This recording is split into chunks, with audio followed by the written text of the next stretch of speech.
All right, now that we are done with the news, we're going to go to our next segment, which is Kayla Knows Nothing.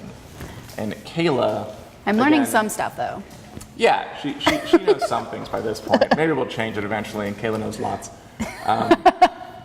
She just watched the episode 7 of season 1. You win or you die. Just go on Game of Thrones. On Game of Thrones. Yeah, that was like the big tagline. That was Cersei's line that she said to Ned. She said the title. Yeah. Makes her important. It's the first time I've heard it in the show. Yeah, they don't say it a ton. During the first season, that was the tagline they used for like all the promos and stuff. Like, you win or you die. Oh, okay. It's catchy. It's catchy. It survived. And again, she's going through the series one episode at a time. She hasn't seen it before, so this is an unvarnished impression of what happened. And this was an eventful episode. It's picking up. I might start watching more episodes a week instead of one. But we'll still keep with the one episode a week here. Well, I gotta be honest. I kind of. Is that a bad idea? No, it's fine. I mean, we can talk about it. I kind of like the idea of you like watching an episode and then having like like a really unfiltered kind of reaction to it, or one a week. Okay, fine, Dan. What do you guys? I'll do one a week. Anyway, let's start with at the top. The first scene was we were introduced to another new character, but someone that we've heard about for a little while.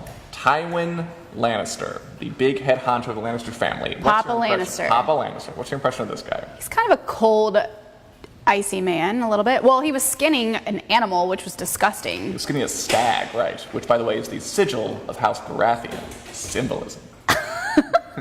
It looked very real, and that was hard to take my eyes away from because I was trying to focus on the conversation, was just watching him tear apart an animal. So, anyway. He seems like he doesn't mess around. I don't know. Yeah, he seems like he's not a very warm character. Do you maybe, I don't know, can you like picture what it must be like grow up in that situation with that kind of dad? Like maybe you understand why the Lannisters... I feel like it explains a lot about how the children are. Because they're all a little bit messed up in the head. They're a little wacky. They're all a little maladjusted. So growing up with Tywin, he doesn't seem like an easy man to get along with. Be very demanding. Who's their mom? Do we know the mom? Is she? She's dead. Oh, okay. He says she's dead. This isn't a spoiler. Just she died in childbirth with Tyrion. Ah, okay, got it. But yeah, and Jaime for the first time kind of seemed a little submissive, maybe. Mm-hmm. Like he wasn't his arrogant swashbuckling self. He was kind of, he seems to respect or at least fear his dad. Yeah. What do you make of that? Yeah, it was a typical like father-son combo, I thought. Yeah. Where you kind of just, you don't fear your father, but you... No, you respect him. Right, yes. And this is a guy who commands respect.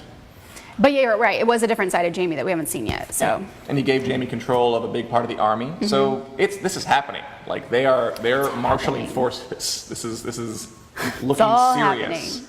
Yes.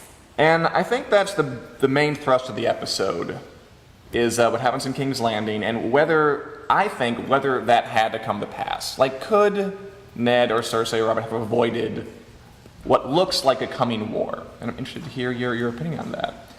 But first, let's hit that first conversation between Ned and Cersei, where he confronts her, and she admits to him, those straight kids up. Are Jaime's. Yep.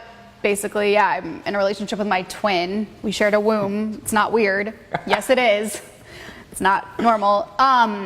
Yeah. She did say, though, did you notice that the Targaryens married each other which is Daenerys' family, for a long time. Mm-hmm. What'd she call it? Pure blood? Or true blood? Or something like that, to keep the bloodlines pure. Yes, bloodlines pure. Which did, I know it's weird to think about it, but it did, happen in, ancient royal families. The Egyptians did it a lot. There were from medieval Europe who did it. It's sick, I'm not going to be wrong, but... But yeah, and he even called her out. He goes, Bran saw you guys together. Yeah, and she was like... Well, actually, did she admit that, or did she just kind of not deny it? I think she kind of admitted it without saying. Right. That makes sense. No, that makes sense. But yeah. Do you think it was a mistake to... because he let her go. He said, get out of here before Robert gets back. And then he said, hit the road. And he was still going to tell him. I picked up onto something. Yes. This is kind of jumping ahead a little. But at the end, I don't think it was at the end. obviously the king comes back. He gets attacked by a wild boar. Yeah. He's dying. His insides are like spilling out. And they said someone gave him wine and then went hunting. His squire, Lancel Lannister, which is Cersei's cousin. Oh, I for some reason thought Joffrey gave him the wine. Oh no, Joffrey's the king, but it's still a Lannister giving him the wine. So a Lannister gave him the wine. Who we've met very briefly. Remember when Robert was like humiliating that one squire he had, telling him to get the breastplate stretcher? The longer hair guy? Yeah. That guy. Oh, okay. But who instructed him to give Robert the wine? I think Cersei was behind all of this, and she wanted Robert dead, so then he wouldn't find out, and then she'd be, well, she is queen, but then Joffrey would be king. I think that is very perceptive of you. Thank you. And we'll see if it's borne out, but totally is. Because Ned gave her a weird look when he goes, who gave him the wine? And someone said, oh, the squire, and then he looked at Cersei, and it was weird. Right, because, I mean, yeah, we know that, like, the plot, and he's a Lannister. Ned's no you dummy. can't trust those Lannisters. Oh, actually, I think it was Varys who asked, like, who gave him the wine? Oh, yeah. Because he's smart, too. But anyway, so they have that talk, pretty good talk. And yeah, Robert is another character dead. It's 2 episodes. Another big character I didn't dead. expect that one either. Right? I mean, he wasn't as Dropping like bombastic flies. as the golden crown. Yeah, that was Viserys disgusting. Death. At least we didn't see it. But he died. Like, in that final scene with them, did you change your mind at all about him? Like, he seemed to regret a few things, at least. He was trying to make nice with his son. He kind of always came across as just like, I don't know what the right word is, just like never really cared a whole lot about he just didn't take it seriously, I don't think. He was just like, oh, I'm king, this is how it's going to be. I think you're right. I don't know. That's my take. I gotcha. And then he dictated his will to Ned, and Ned changed it. Mm-hmm. From Joffrey will succeed me, to my rightful heir. Again, this is another one of those questions. Oh, is that a good, okay, because I saw, that was a question that I had. I was like, why didn't Ned tell Robert about Joffrey in those last minutes he had with him? That's a question too. Why do you think he did it? I don't think that's how you want to think right before you die. I think Oh, you'd be my son's right. not my son. Yeah, to have it be like your last moment on Earth. I think he was doing it out of respect, but I kind of wanted him to know. I didn't catch on that he didn't. I just saw rightful heir, which I assumed implied Joffrey, but he didn't write Joffrey. Well, yeah, because what Robert said was, my son Joffrey will succeed me, and then Ned didn't write my son Joffrey. He wrote my rightful heir. And is Ned calling himself the rightful heir? I don't think so. Oh. No, because he's just because he knows that Joffrey isn't the rightful heir. Right. He's a bastard. Right. By twincest, and he knows that Robert has sons out there. He has that blacksmith kid. Mm-hmm. So he knows that there are sons. Yep. He also has brothers who would stand before, a child who wasn't his. Yes. So I'm not sure he knows exactly, maybe at that point, who he wants us to see, but he knows he doesn't want to be Joffrey. Mm-hmm. He knows he doesn't want to be the Lannisters. Yep. So he's kind of not crossing out. He just doesn't write Joffrey and writes someone else, and then he'll fill in the blanks later. And he does make his choice.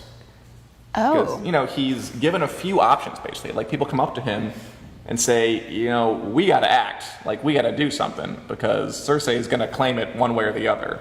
And he kind of has a bunch of options. Like, what he wants to do is turn it over to a dude named Stannis Baratheon, who we haven't met yet, who's Robert's younger brother, still older than Renly. Okay.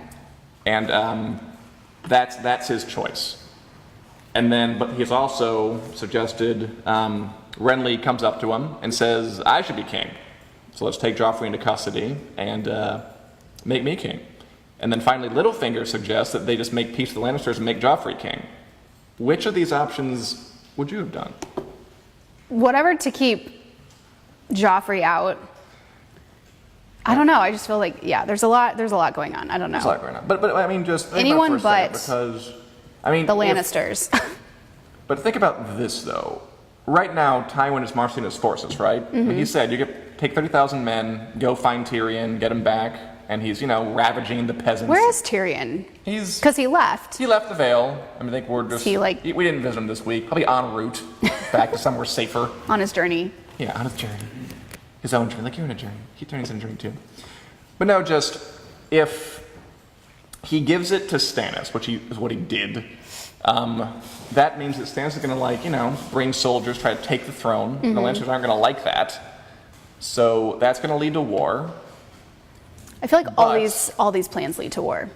You're probably right, except for the one that Littlefinger suggested, the one where they make peace with the Lannisters, they marry Sansa to Joffrey. Yep. They don't tell anyone about the whole incest thing, and that way the line of succession is pretty clear. It just goes from, father to son. But the easy way never works. Okay, I mean, Right? this way it just seems is going to be very seems too vague. obvious. Okay, I mean, no, you're right, and that's a fine way to feel. That's what Ned shows, and Ned's a good guy. But it's just, I think we should think about it a little bit. The way he chose is pretty much will inevitably lead to a lot of bloodshed. Okay. And is it worth it to do maybe the right thing, even though it's going to hurt a lot of people? I guess I'll just have to find out and see. You just have to find out and see. So that was, I think, and then at the very end, when because Ned thinks he's going to have the upper hand. Robert has named him as kind of the regent, when he's a stand-in king until his son is old enough to rule himself. Right. But Cersei's kind of beat him to it. She's put Joffrey on the throne. Renly hightails it out of there. Oh, he's such a little brat. Well, I mean, he asked Ned Stark for help. He said, "I will give you shields and let's work together." And Ned Stark said, "No, I'm going to make your older brother Stannis king." And then he said, "Kill everybody." Oh, no, Joffrey. So Joffrey, yes. Renly, yeah. Joffrey. Sorry. Renly, I mean, you could argue he's kind of a brat too. I don't mind him as much. Yeah, he's okay. But yeah, Joffrey's definitely a brat. Kill everyone.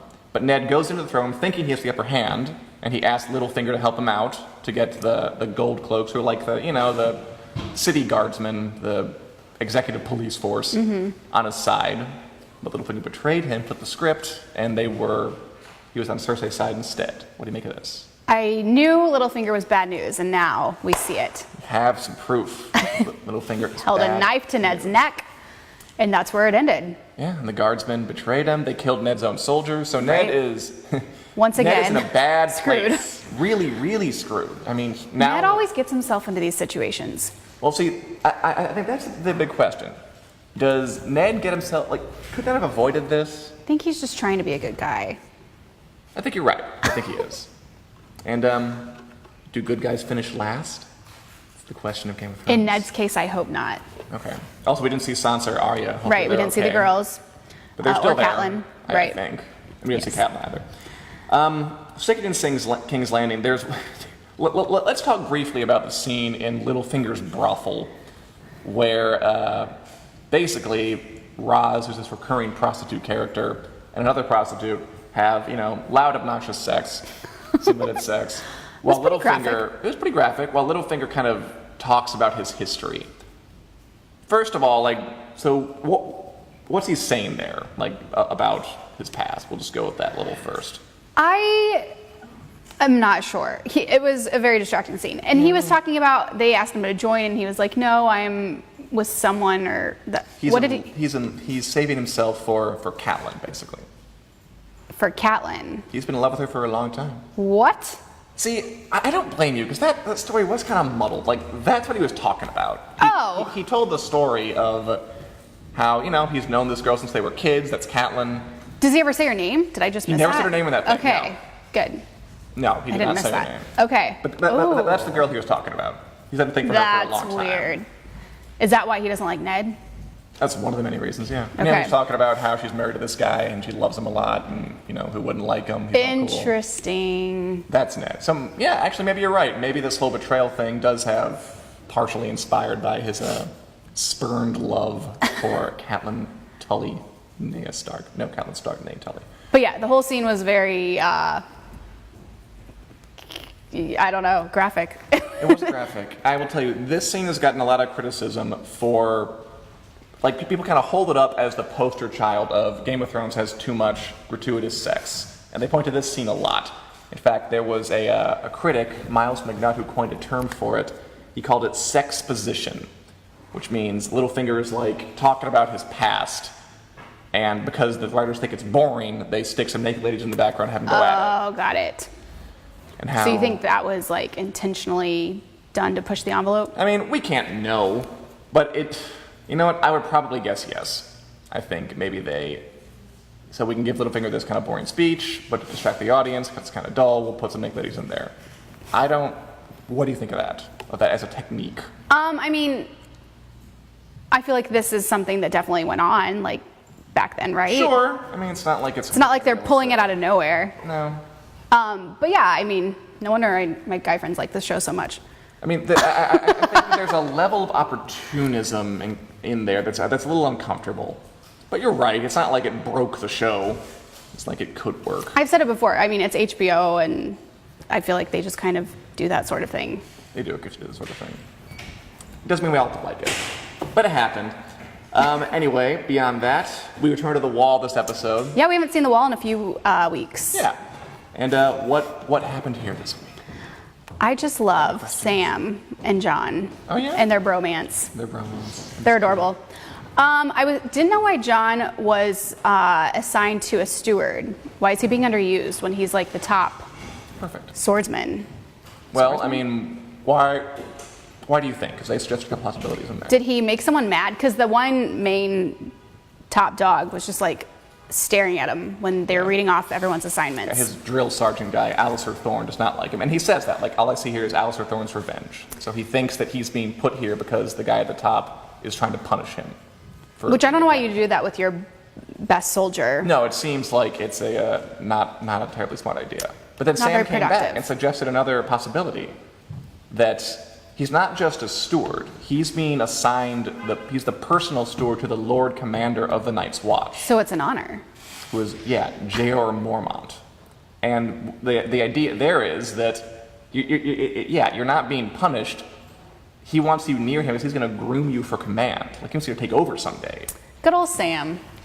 But, I mean, isn't that kind of troubling that John couldn't figure that out for himself? That he had to have his, like, nerdy friend point it out? I think when you think you're at the top and you have a big head, you don't look at the little details.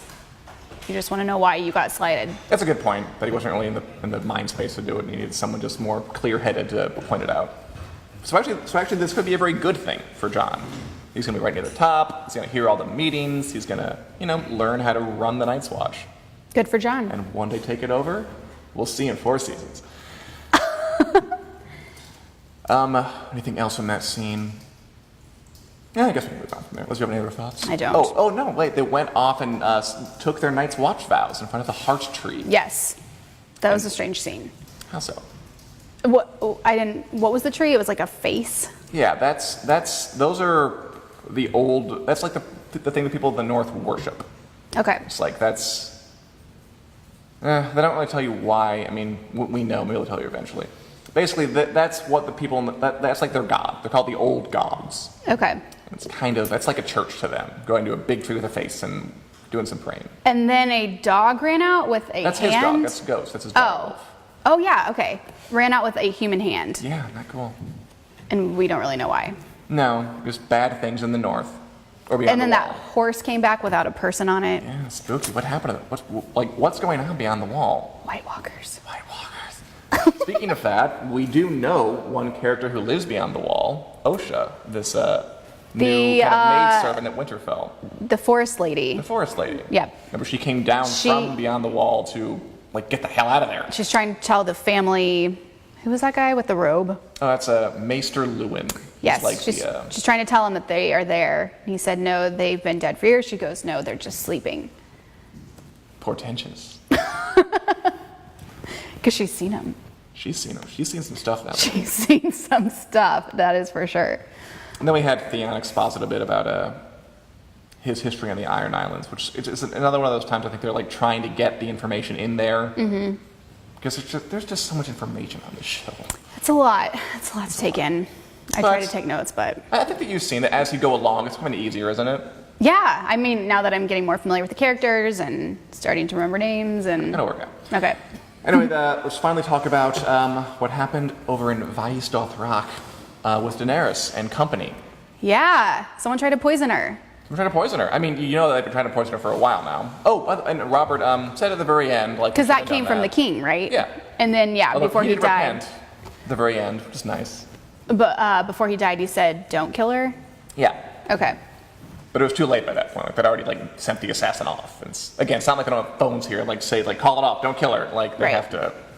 I don't know. Journey. They're gonna have to find him first. Several seasons. Exactly. But yeah, I love. Is it Jorah?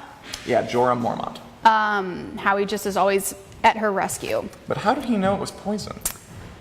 Because they were like, oh no, for you, we'll get our special barrel of wine, and Right. like went and got another thing. Right. And Also, remember though, we talked about it a couple episodes back.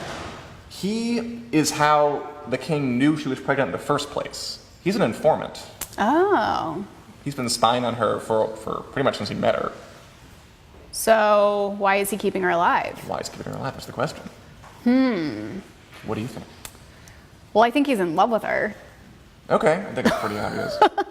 Other than that, I don't know. Well, it's because he got that little message from the little kid who's Varys' messenger that you have a pardon. Because the whole reason he's informing is because he wants a pardon so he can go back to Westeros and go home. Oh, okay. Remember, he was chased out because he sold slaves and that doesn't fly over there. Right. So it seems like he was an informant, but he's had that change of heart. He's going native. Got it.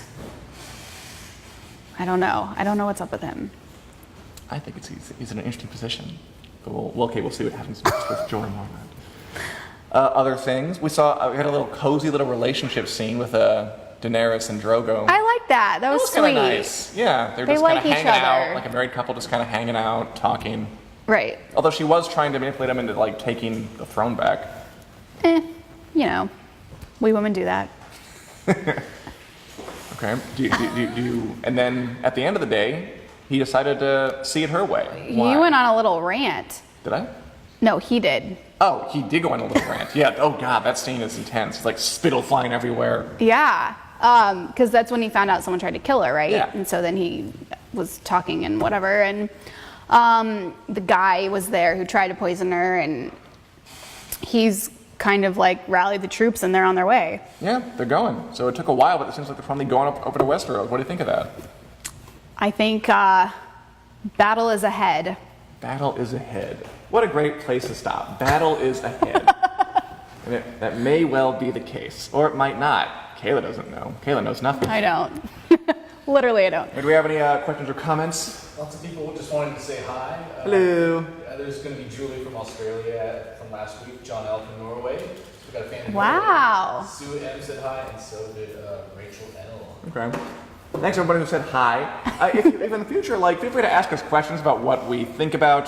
Dan's an the expert. spoilers He'll coming answer up, anything. Or answer Kayla about what she thinks is going to happen. I'd be curious to see how people are responding to her Game of Thrones journey.